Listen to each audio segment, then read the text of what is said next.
Hello, everyone. This is Bill Giannone, and I'm glad to join you for part 5 of our 10-part series on commercial invoicing explained. This part is entitled Documentation is Proof.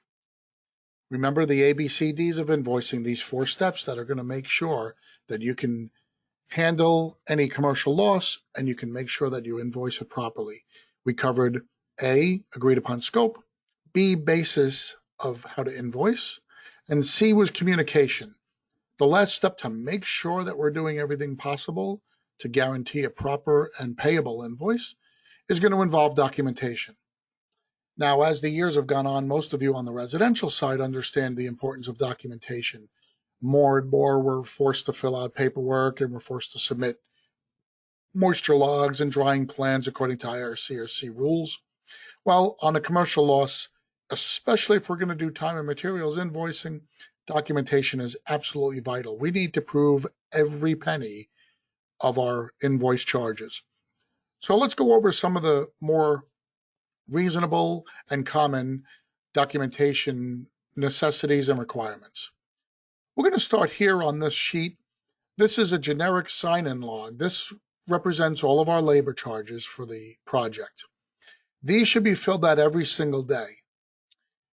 By the way, these and all the other forms we're going to cover on this session are available to you on the Crest website under Forms. Make sure you take a look at them. As you can see on this form up here on the left-hand side, you have a place to insert your company logo, and then at the top you're going to put all your own customer information, your own personal company information, the name of your company, your address, and all the like. Here you've got places to fill out the date, the job name, and the job number if you guys keep track of such things. This is supposed to be filled out every day by every single employee that works on your job site. It's a very simple sheet, but I'm going to explain it to you for 2 minutes just so that everybody understands. Over here, you're going to make sure that everybody puts their first and last names here on the sheet. When they show up in the morning, they should print their first and last names.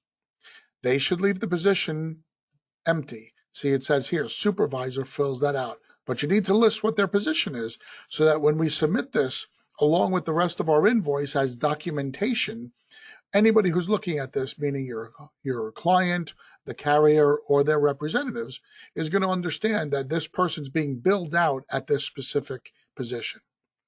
Time in is when they arrive on the job. That's what they fill out as soon as they show up. They put their name and the time in. Okay, when they leave for lunch and then come back, you should be entering in here, the supervisor or the manager should be entering in here how long of a lunch break they took. Okay, then over here, we're going to have the end time. When they leave, they're responsible to fill in the end time, the time that they're leaving, and then they're responsible to sign their name. We need a signature here from them to make sure that this is, in fact, the person who printed their name at the beginning of the day. If someone does not print their name at the beginning of the day but comes to sign out at the end of the day, we have no way to track what time they got here, so they are not an official employee for the day. Conversely, if they sign in the beginning of the day and then they sign out and they refuse to sign out, there is no proof that of when they left or that they even stayed for the day, so they are no longer considered a worker for that day as well. This process is very important when you're going to be using a lot of temporary labor or you're going to be combining your efforts with other companies. This way, it just guarantees a smooth and accurate accounting of everybody's hours. Okay? The lunch column, I said they'll fill out. The total hours, once again, your manager will fill out the total hours, which will be time in, time out, whatever that span is, and then minus out the lunch time. Okay? There's their total hours. It's a very simple sheet. Most of you guys understand that, and I want to make sure that you're very, very clear about how to fill it out. It's very, very vitally important that this sheet gets filled out accurately every single day. Just like the labor log, we have a daily equipment log. This sheet must be filled out every single day, and it must be filled out by one of your staff members. It's not good enough to just copy the previous day's sheet. You must go around every single day and account for every piece of equipment. Now, again, Here's the way it's laid out. We just put all the descriptors on top of who's actually doing the logging. The type of equipment, DU, air mover, scrubber, shop vac, desiccant, whatever the type of equipment is would go in the first column. A descriptive number, an identifying number, a serial number of some kind should go in the second column.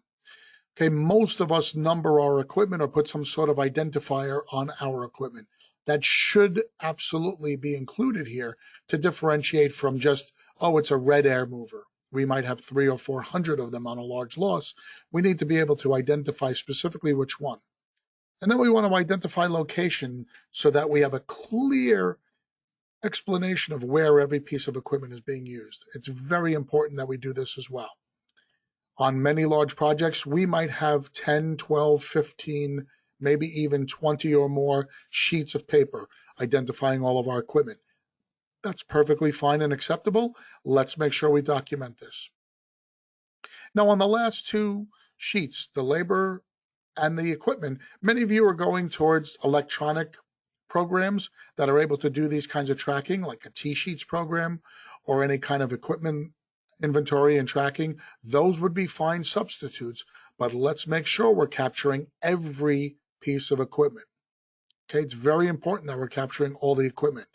We're going to talk about each of these categories in future programs, and I want to make sure that you understand on a commercial loss, your equipment simply isn't the drying equipment, but there's far more equipment that can be charged for. And we're going to cover that when we talk about equipment in a couple of sessions. The last major log that needs to be filled out every single day is your consumables log. Once again, this is called a time and materials invoice, so we want to be sure we're capturing the materials portion for ourselves. Any plastics, anything that's considered a consumable, tape, PPE that's not reusable, all of those would be considered consumables. So you can see we've got a list here that shows very similarly to the equipment. We want to list the type of consumable. Then we want to list the quantity, and then we want to list the location that was used. If it was used throughout the facility, then just say all locations. But if we're specifically putting up containment in the gym, let's make sure we have the plastic being dedicated just for the gym itself. And then that's going to more accurately depict to anybody who's looking at our documentation exactly what the purpose of the plastic was for. I gave you two examples at the top of this sheet, the trash bags and the sponges. We're going to make sure that we classify all of this information. The best way to get all of this information down is to put one person in charge of documentation. Just like in the last session, we talked about communication, and I stressed the importance of having a single communications point. I think it's very important to have a single documentation point as well.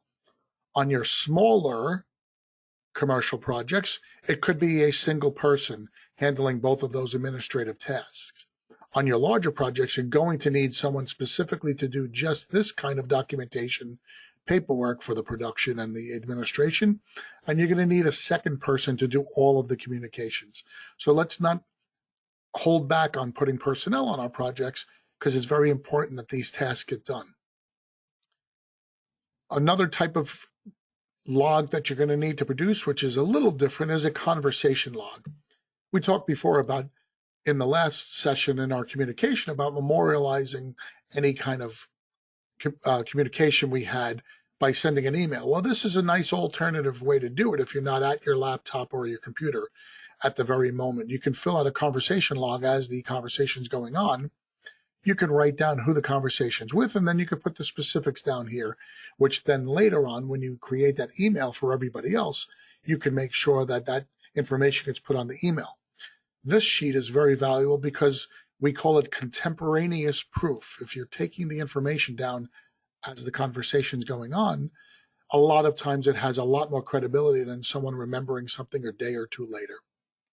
Okay, those are very important sheets. Along with the conversation log, you might have something that looks exactly the same called a daily activity log. And that's what we talked about once again in the communications portion of this series. Let's make sure that our daily activity logs get filled out, and they're just basically the same format, and it's a narrative of what went on during the day. Those are very important as well. Other forms of documentation you're going to need to produce, especially when you're creating and sending in your invoice, you're going to need to keep track of all of your reimbursements. Anytime you've laid out money for anything on the project, maybe you went and bought water for all of your crews. Maybe you have some expenses that need to be reimbursed in terms of per diems for staff that have traveled out of their normal zones and they're staying in hotels to help you. Maybe it's a large loss or it's a cat loss. You're entitled to spend that money and then get reimbursed, but you need to document all of those. You're going to need receipts. You're going to have sub invoices. You're going to be using the more subs that you get on larger projects, the more you're going to have to keep track of those invoices. It's very important. Obviously, you need to be able to pass those expenses to yourself along as part of your invoice. You need to keep track of those invoices. You need them to be clear and you need them to be full and concise. Okay?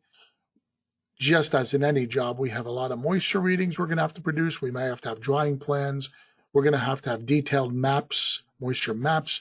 All of these need to be produced and all of these needs to be documented to be able to send over at a moment's notice. Finally, we're probably doing this a lot on our residential projects, but I cannot stress enough the importance of photos as a very, very strong evidence of documentation. Photos are a great way to support the daily activity logs that go on throughout the day. Excuse me, it's very important to use photos to be able to support the narrative of what the crews were doing all day. If you say our crews were demoing, then you're leaving it open to interpretation of just how many you had there, how aggressive their efforts were, and how effective they were. If you can support that daily narrative for a crew with a couple of 100 photos, very much detailing the efforts they were putting forward, it's a much, much better way to tell your story. At the end of the day, guys, when we submit our invoice, we should be trying to tell a story that goes with the invoice. Our invoice should be the title of the story, and everything we send in to support our story should be the actual story itself. Let's make sure we do as best we can of getting all of our documentation in place. I can't stress enough, the ABCDs, that D, the documentation, will be the thing that'll trip you up more than the others. They're all equally important, but without documentation, if you do the other three perfectly, you'll still have a big difficulty in getting paid. I want to thank you for joining us for part 5 of the series. Once we get to part 6 that's coming up next, you're going to be able to be ready for time and materials invoicing. We're going to go over some of the generalities, and we're going to work on getting ready to submit a time and materials invoice. I want to thank you for your participation in this series, and I wish you all the best moving forward. Thanks. Bye-bye.